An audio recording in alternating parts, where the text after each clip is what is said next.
Meus irmãos, a paz do Senhor. Estamos muito felizes de estar novamente com os irmãos nessa segunda-feira, nesse programa de vida devocional da IPP TV, onde aprove a Deus, costumeiramente às segundas-feiras pela manhã, temos compartilhado uma porção da palavra do Senhor.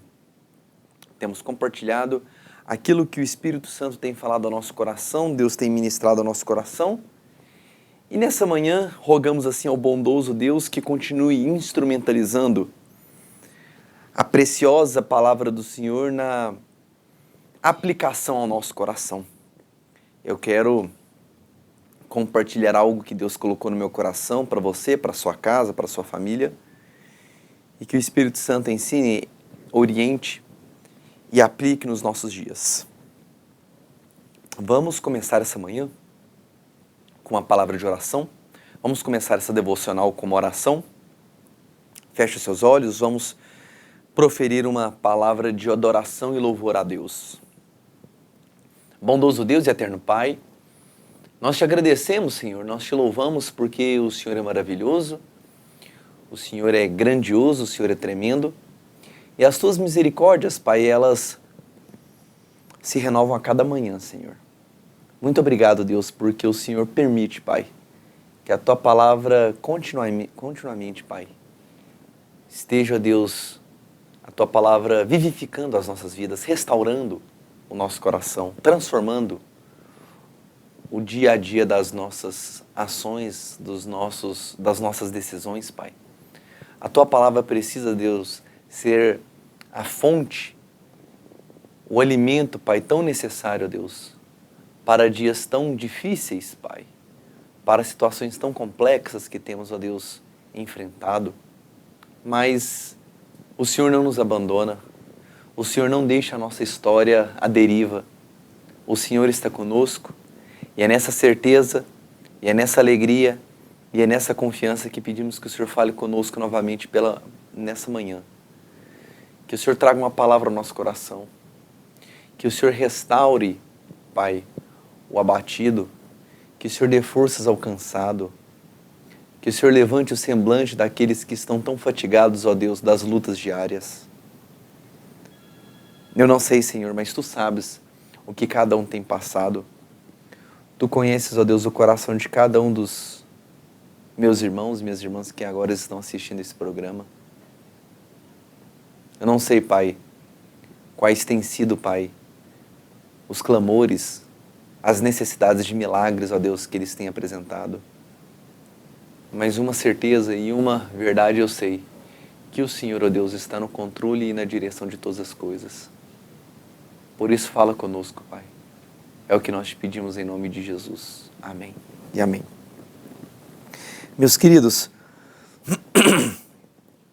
livro do Evangelho de Jesus Cristo, segundo escreveu Mateus. Evangelho de Jesus Cristo, segundo escreveu Mateus, capítulo de número 3, do versículo 1 ao versículo de número 12. Mateus, a partir do versículo de número, capítulo de número 3, versículo 1 em diante, assim diz a palavra do Senhor.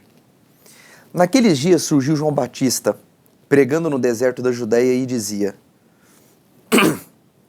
Arrependei-vos, porque o reino dos céus está próximo. Este é aquele que foi anunciado pelo profeta Isaías. Voz do que clama no deserto: preparai o caminho do Senhor, endireitai as suas veredas. João tinha suas roupas feitas de pelos de camelo e usava um cinto de couro na cintura. Alimentava-se com gafanhotos e mel silvestre. A ele vinha gente de Jerusalém, de toda a Judéia e de toda a província adjacente ao Jordão. Confessando seus pecados, eram batizados por João no rio Jordão. E, vendo ele muito dos fariseus e saduceus que vinham ao seu batismo, dizia-lhes: Raça de víboras, quem vos ensinou a fugir da ira futura? Produzi sim frutos que mostrem vosso arrependimento. Não presumais de vós mesmos, dizendo: Temos por pai Abraão, porque eu vos digo que, mesmo dessas pedras de Deus, podem gerar filhos a Abraão. O machado já está posto à raiz das árvores, e toda árvore, pois, que não produzir bom fruto é cortada e lançada ao fogo. Eu, em verdade, vos batizo com água para arrependimento dos pecados. Mas depois de mim vem alguém mais poderoso do que eu, tanto que eu não consigo, nem sou digno de levar as suas sandálias. Ele vos batizará com o Espírito Santo e com fogo. Ele traz a pá em suas mãos e separará o trigo da palha. Recolherá no celeiro o seu trigo e queimará a palha no fogo que jamais se apagará. Amém e amém. Meus irmãos, o contexto da vinda de João Batista, a introdução de todo esse pano de fundo que apareceu João Batista era muito claro. A palavra do Senhor diz que por muitos anos, aproximadamente 400 anos, não havia nenhuma voz profética para o povo de Israel. Esse período que aconteceu entre o Antigo e o Novo Testamento, a Antiga e a Nova Aliança, ele foi um período de aproximadamente 400 anos em que não se havia nenhuma manifestação clara, nenhuma manifestação concreta de uma voz profética, de uma direção da parte de Deus para o seu povo. A bem da verdade, a vinda de Jesus, ela foi vaticinada, profetizada pelo profeta Isaías. E assim como fora profetizado também a vinda de Jesus, a vinda de João Batista também de forma semelhante. A palavra do Senhor nos diz que naqueles dias que Jesus tinha nascido, que Jesus já tinha estado ali estava aprendendo ali e ensinando, né, junto aos doutores da lei, a Bíblia relata que João Batista aparece nesse pano de fundo. E o pano de fundo, que é claro o seu surgimento, é justamente num tempo de apostasia, num tempo onde o legalismo judaico era muito forte. Os saduceus, os fariseus, os legalistas da cultura judaica, eles tinham mais na lei mosaica, na lei de Moisés, uma aplicação estritamente à essência da letra, mas não havia, por outro lado, uma vivência, uma utilização diária no seu cotidiano dos ensinamentos da lei de Moisés. A Bíblia relata que naqueles dias, onde a apostasia era muito grande, o legalismo era muito rígido, João Batista aparece. João Batista aparece e ele utiliza talvez um ambiente talvez inóspito ou tão distante, mas era um ambiente exatamente que era propício para que ali a missão dele fosse constituída. João Batista, ele vestia, como a palavra do Senhor nos diz, pele de animais, né? Uma pele de animal de camelo. Tinha um cinto de couro que laçava toda essa pele que era por ele envolvida ao seu corpo. E ele se alimentava tanto de gafanhotos como mel silvestre. Naturalmente, comidas e naturalmente um alimento característico daquela região. É tão interessante, meus amados e queridos irmãos, que João Batista ele adentra um momento em que ele traz a seguinte colocação, a seguinte temática para todos aqueles que estavam ali ouvindo. Arrependei-vos, porque o reino de Deus está próximo. Vamos entender algumas particularidades.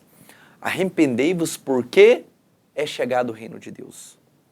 As pessoas saíam das suas regiões porque os judeus estavam esperando a vinda de um Messias. Quando eles ouviram falar que existia uma pessoa que estava no deserto pregando, muitas pessoas, como a palavra do Senhor diz, saíam da Judéia, saíam de todas as circunvizinhanças para poder ouvir João Batista. E a palavra do Senhor diz que naquele momento a pregação de João Batista era muito clara: arrependimento dos pecados. Falar de arrependimento de pecados é um tanto quanto muito difícil para alguns, porque arrependimento de pecados traz desconforto. Arrependimento de pecados traz um constrangimento. O que é mais fácil, por exemplo, ser debatido, discutido, pregado? Bênçãos, que você vai ser abençoado, que você vai ter prosperidade, que você vai ser mais do que vencedor? Ou de igual forma também você dizer para a pessoa o seguinte: arrependa-se dos seus pecados. O pecado Deus não pactua com o pecado. Se você está em pecado, você está em desobediência a Deus. Você precisa parar de ser adúltero. Você precisa parar de ser alcoólatra. Você precisa parar de ser mentiroso. Você precisa parar de ser uma pessoa mentirosa. Você precisa parar de ser uma pessoa idólatra. Você precisa parar de ser uma pessoa que inspira o mal pelo seu próximo. Toda essa conjuntura fica muito claro o entendimento de que arrepender, falar sobre arrependimento de pecados é uma coisa muito difícil, porque incomoda, porque constrange, porque tira talvez muitas vezes aquela posição confortável que ela está. Já diziam alguns, o pecado ele é um elemento de muita influência no ser humano. E o pecado, por sua vez, é difícil você ver uma pessoa falar assim: eu não gosto do pecado. O pecado em si, ele traz consigo aquela facilidade, aquele gozo instantâneo, aquela alegria, aquela pseudo-alegria.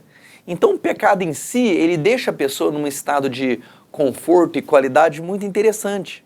Mas o pecado, como a palavra do Senhor está recheada de recomendações, o pecado destrói a vida do ser humano. Foi o pecado que distanciou o homem de Deus. Foi o pecado que trouxe a ruptura entre Deus e o homem. Mas por meio da graça, por meio de Jesus Cristo, por meio da cruz, essa reconstituição entre o homem e Deus foi restabelecida. Então, nesse contexto, chega João Batista dizendo: ei, arrependei-vos dos seus pecados. Por quê? Porque o reino dos céus está próximo. Para muitos, essa fala poderia pensar o seguinte: não, mas João Batista, será que ele é o Messias? Mas o Messias, os judeus assim pensando, que nós esperamos, não virá aqui no meio de um deserto, no meio de uma região tão árida, seca, para poder falar, para poder ensinar. E a Bíblia continua dizendo que Isaías já tinha profetizado isso: voz do que clama no deserto, preparai o caminho para o Senhor e endireitai as suas veredas. João Batista, como todos nós conhecemos, foi exatamente aquela pessoa que foi preparada por Deus para que abrisse o caminho para o próprio Jesus que viria logo em seguida. Então João Batista estava criando um cataclisma, ele estava criando um conflito naquela realidade, porque as pessoas estavam tão fundamentadas em um farisaísmo, em uma pecaminosidade legalista, que João Batista começou a bater de frente com essas pessoas. João Batista bateu de frente com o rei que estava tendo um caso adúltero com a esposa do seu irmão. João Batista começou a combater todo aquele legalismo onde mais se julgava do que realmente se vivia. Então João Batista, todas aquelas pessoas que são levantadas para combater o pecado, são pessoas desconfortáveis, porque elas não estão preocupadas no que você vai pensar, no que você vai achar, se você vai gostar delas ou não. Elas estão preocupadas em tão somente fazer a vontade de Deus. É interessante que as pessoas vinham para ouvir o João Batista, e as pessoas que confessavam seus pecados, as pessoas que confessavam os seus delitos, os seus erros, elas eram naturalmente batizadas ali por João Batista no Rio Jordão. É tão interessante que, vendo muitos fariseus e saduceus que vinham ao seu batismo, o próprio João Batista falava: raça de víboras, quem vos ensinou a fugir da ira vindoura? Por que ele chama João Batista chama esse grupo de fariseus e saduceus de raça de víboras? Naquela época, as víboras, naquela cultura judaica e naquela região geográfica, principalmente o deserto, as víboras eram animais que tinham três características. Primeiro, eram animais pequenos, né? Então, por ser muito pequeno, estavam em todos os lugares ou entravam e saíam de fácil acesso. Segundo, a víbora tinha uma característica de ser traiçoeira, porque a víbora, ela muitas vezes se camuflava em gravetos, se camuflava em galhos, em folhas, e quando menos esperava, a víbora vinha e atacava a pessoa.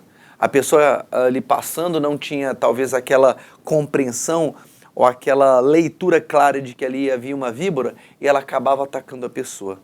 E terceira característica, a víbora, além de ser um animal traiçoeiro, a víbora, ela destila veneno, né? Então esse veneno, que é um veneno que mata, que incomoda, um veneno que traz muitas implicações no corpo do ser humano, é aquele veneno que é destilado que inocula o seu oponente, inocula a sua presa para que ela possa sim ter aquela refeição também, né? Além de se defender. Então quando João Batista faz a comparação de raça de víboras, ele está dizendo o seguinte: olha, vocês que são traiçoeiros porque vocês não vivem o que falam. Vocês falam para a estrutura legalista, a estrutura da lei, mas vocês não vivem ela diariamente. Vocês são pessoas traiçoeiras porque vocês gostam mais de julgar, vocês gostam mais de apontar os erros, mas vocês não vivem a verdade. Então, o que os saduceus e os fariseus estavam no seu amplo e profundo objetivo era justamente o que é auditar, evidenciar aquilo que João efetivamente estava falando. Enquanto as pessoas estavam indo para ouvir o João Batista, e como João Batista fala assim, olha, produzir frutos que mostrem arrependimento, porque se a pessoa está em pecado, meu querido, minha querida, ela está em desacordo com a palavra de Deus. Não existe grande pecado, não existe pequeno pecado, não existe profundidade de pecado e nem superficialidade de pecado. Não existe pecado mais administrável e pecado menos administrável. O pecado corrói, destrói o ser humano. Então a única forma de você produzir uma ação em confronto do pecado é primeiro fugindo do pecado. Pecado não se luta contra o pecado se foge.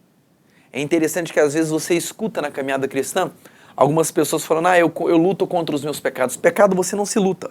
Você luta contra o inimigo das suas almas. A Bíblia fala, né? Pode enfrentar o inimigo, porque ele fugirá de vós pelo sangue de Jesus. Mas o pecado você precisa fugir. Porque o pecado, ele faz o quê? Consonância com o DNA humano, do ser humano, que é a pecaminosidade. Então aquilo é muito fácil para que o ser humano possa ter o quê? O contato e aderência com o pecado. Por isso que pecado não se enfrenta, pecado se foge. É tão interessante que o próprio José, né, no livro de Gênesis, quando ele recebe, ele por muitas vezes tentando estar longe das investidas da esposa de Potifar, em uma certa hora a esposa de Potifar tenta segurar as vestes de José para ter algum tipo de relação com ele, e José, num ato súbito, ele faz o quê? Ele se desvencilha da sua capa e sai correndo. A característica é muito clara, por quê? Porque se José fosse conversar, se José fosse explicar, aquilo não traria e não surtiria muito efeito, para além do fato de que José sabia que aquela situação era uma situação muito delicada e que o pecado que aquela mulher estava querendo enlaçá-lo, aquilo ali não era propósito de Deus para a vida de José. Logo, ele fugiu. Então é tão interessante, meus amados, que pecado não se combate, pecado se foge. Você não fica propício a estar passível de estar pecando. Você foge da situação, você desaparece daquela realidade, você cria todos os mecanismos para que você cancele o contato daquela situação que lhe faz pecar com a sua vida. E é interessante que quando o próprio João Batista fala produzir frutos que mostrem arrependimento, a única forma de você estar em consonância com o propósito e com aquilo que Deus tem para a sua vida é justamente o arrependimento diário dos seus pecados, a confissão diária dos seus pecados. O arrependimento é justamente a compreensão racional de que aquilo que você fez está em desalinho, em desacordo com a palavra de Deus, e também que para você estar em consonância, você precisa ter uma mudança, uma transformação da sua vida. Então o pecado, ele não pode ser deixado de forma apenas emocional. Porque a emoção, às vezes, ela pode dar um lapso pontual em que você pense assim, eu não posso estar com pecado, mas a racionalidade, ela precisa estar clara de que, por isso que a Bíblia fala, né, conhecereis a verdade. A verdade, o que é a verdade? A verdade que transforma, a verdade que liberta, a verdade que restaura. Conhecereis a palavra de Deus, essa verdade. E essa verdade vos libertará do pecado, vos libertará dos laços de Satanás, vos libertará do inimigo das nossas almas. Então, quando a Bíblia diz aqui, quando João Batista diz, produzissem frutos que mostrem o vosso arrependimento, é porque o processo de santificação, ele começa com o quê? A compreensão de quão pecaminoso você é, a compreensão de quão sujo você é, a compreensão de quão o pecado te distancia de Deus, e a partir dessa compreensão, você o que? Deixa de ter essa vida, deixa de ter as atitudes que estão lhe dando essa sujeira, essa imundície, e entende que somente Jesus, pelo sangue vertido naquela cruz, pode purificar os meus e os seus pecados. Somente, não existe qualquer outro Deus com D minúsculo, não existe qualquer tipo de lei ou rei que possa fazer o que? Perdoar os seus pecados. O único que é capaz, o único que pode, o único que tem poder para perdoar os meus e seus pecados é Jesus Cristo de Nazaré. Então, quando esse processo, né, de arrependimento e confissão dos nossos pecados, ele produz novos frutos. O que são esses frutos? Esses frutos demonstram que aquele tipo de atitude, que aquele tipo de situação não faz parte mais da minha vida. É interessante que você conhece uma árvore pela capacidade de frutos que ela consegue lhe oferecer. Assim como você conhece uma árvore pelos seus frutos, você conhece a transformação de uma vida pela uma transformação verdadeira de uma pessoa, é pelos frutos que ela dá. É pelos frutos que ela começa a oferecer para todos aqueles que estão ao seu redor. E é interessante que, nesse processo de arrependimento dos pecados, a primeira coisa que você precisa fazer é que você precisa de Deus. Não há ninguém que possa, pelas suas próprias forças e pela sua própria condição, forças e condição própria, se libertar do pecado. O pecado do adultério, o pecado da idolatria, o pecado da feitiçaria, qualquer tipo de pecado, você sozinho não consegue se libertar. Se você não clamar pelo sangue de Jesus, se você não clamar por uma transformação genuína, você não vai conseguir. Talvez você, meu irmão, minha irmã que está me escutando agora, você tem lutado muito contra esse pecado. Você tem lutado muito contra essa situação que lhe impede e distancia você de Deus. Mas esse verdadeiramente é o seu problema. Você sozinho está lutando. Você precisa da ajuda de Deus. Você precisa que Jesus possa estar intervindo nessa situação. Porque a Bíblia diz que quando você arrepende dos seus pecados, quando você tem os seus pecados lavados pelo sangue de Jesus, você recebe o selo do Espírito Santo. O selo do Espírito Santo é justamente, conforme fala em Efésios, é justamente essa marca de que você é uma pessoa transformada, de que você é uma pessoa regenerada, de que você é uma pessoa verdadeiramente repaginada na presença de Deus. E é tão claro e notório que nesse caminhar novo em que você hoje é templo do Espírito Santo, o que se precisa deixar claro é que você sendo do templo do Espírito Santo, você não fica incondicionado a nunca mais pecar, não. Mas você hoje não é mais guiado pela sua carne, mas você é guiado hoje pelo Espírito da verdade. O Espírito Santo vai lhe conduzir, o Espírito Santo vai lhe prover a vontade do Pai nas nossas vidas. Tanto Deus, quanto mandou o seu Filho, quanto o Espírito Santo que habita em nós, todos eles criam um direcionamento, todos eles criam um focal em comum, que é a pessoa de Jesus Cristo. Foi Jesus Cristo que por mim e por você morreu naquela cruz. Aquele sangue vertido nos deu vida. Aquele sangue vertido nos deu o quê? A remissão dos nossos pecados. A nossa vida, que é vida em abundância hoje, foi somente pelo mecanismo, pela forma, pela caminhada que Jesus ofereceu e justamente o que padeceu naquela cruz. É essa transformação, é essa cronologia que precisa estar clara no meu e no seu coração nessa manhã. Por quê? Porque, em verdade vos digo, João estava dizendo, eu vos batizo com água para o arrependimento dos seus pecados. Porém, aquele que vem após mim, Jesus Cristo, que eu não sou digno nem de desamarrar as suas sandálias, nem de calçá-lo, ele vos batizará com o Espírito Santo e com fogo. Esse batizará com o Espírito Santo e com fogo é o receber do Espírito Santo, meu amado e meu querido irmão, na sua vida. O Espírito Santo, eu quero que você deixar claro para você, é uma pessoa. O Espírito Santo, ele faz parte, sim, tanto Deus quanto Jesus quanto o Espírito Santo, a Trindade, são um só. Mas na questão da dinâmica, o Espírito Santo é uma pessoa e ele tem ciúme da sua vida. Todas as vezes que você peca, todas as vezes que você se distancia de Deus, todas as vezes que você comete algo errado, o Espírito Santo se entristece. Por isso que a Bíblia diz, né, não entristeceis as obras do Espírito Santo em vossa vida. Esse não entristecer é porque o Espírito Santo é aquele que nos consola, conforme está escrito no Evangelho de João, é aquele que nos consola, que nos direciona, é aquele que nos coloca em linha com a vontade do Pai.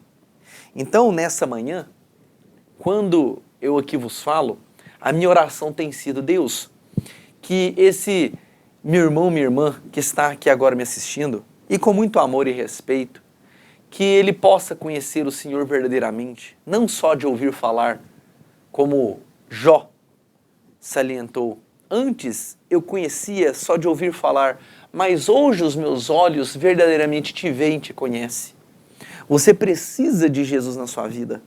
Você precisa da instrumentalização do Espírito Santo na sua vida. Você só vai conseguir vencer esse pecado. Você vai só conseguir vencer essa limitação que você persistentemente cai, é quando você arrepender dos seus pecados, é quando você convidar Jesus para viver a sua vida e o Espírito Santo como um selo de transformação. Esse conjunto da ópera vai produzir frutos verdadeiros na minha e na sua vida. Amém? Enchei-vos da presença do Espírito Santo. Enchei-vos da presença daquele que traz sobre nós o que? A direção à vontade do Pai. Então a ordem, né, que João Batista estava falando ela, arrependa dos seus pecados. Não, todo ano, né, as pessoas têm o costume de dizer, olha, eu vou deixar de fazer isso, aquilo outro. Mas a gente está no final de um 9º mês para o início de um 10º mês. Não há nada tão diferente que está acontecendo na vida das pessoas. É justamente talvez nesse período tão desértico, é que esse convite vem para você hoje pela manhã dizendo, arrependa dos seus pecados, encontre em Jesus Cristo verdadeiramente a sua verdadeira alegria, encontre em Jesus Cristo a salvação da sua vida, porque um dia, a trombeta vai tocar, e aquele que tem os olhos como chama de fogo, aquele que tem os cabelos brancos como uma neve, aquele que tem um linho muito puro e branco que traceja o seu corpo, um cinturão de ouro que reveste todo esse linho, e que na sua coxa está escrito Rei dos Reis e Senhor dos Senhores. Ele virá, e virá para buscar aqueles que efetivamente o aceitaram, o receberam e o confessaram como só Jesus Cristo é o Senhor da minha vida, é o Senhor da minha casa. Amém? Amém? Deus abençoe sua vida. Eu quero fazer uma oração com você, eu quero fazer uma oração pela sua casa, eu quero fazer uma oração para que a salvação possa entrar no seu lar. Eu não sei qual tem sido o seu grande desafio, mas eu quero fazer essa oração para que a salvação adentre a sua casa. Em especial, eu quero aqui nessa manhã também louvar a Deus pela vida da cirurgia que a minha prima Juliana ela teve. Ela por muitos anos tem lutado com um problema muito grave nos seus rins, e Deus permitiu com que o Zé Humberto, que também é um parente muito carinhoso, muito próximo de nós, pudesse lhe dar esse rim para que ela tivesse essa cirurgia e ela tivesse essa restauração. O nosso louvor a Deus é porque essa cirurgia foi feita, Nosso louvor a Deus é sabendo que Ele está cuidando de ambos e que muito em breve eles poderão ter as saúdes restabelecidas. As saúdes respectivas de cada um está nas mãos do Senhor e Deus está cuidando de uma forma muito especial. Também quero pedir sobre a Silvinha, que vai fazer uma cirurgia essa semana, que a boa e poderosa mão do Senhor esteja continuando sobre a vida dela e a casa dela. Vamos orar? Bondoso Deus e eterno Pai, nós te louvamos e te agradecemos, Senhor, porque grandes coisas tem feito o Senhor por nós e por isso nós estamos muito alegres, Pai. Obrigado por essa palavra, Senhor. Obrigado por essa palavra, porque existe verdadeiramente, Pai, aquele Jesus Cristo de Nazaré, que nos batiza com o Espírito Santo e com fogo, que nos sela com o Espírito Santo, que é o grande presente do Senhor para nós nesse período de conversão, Pai.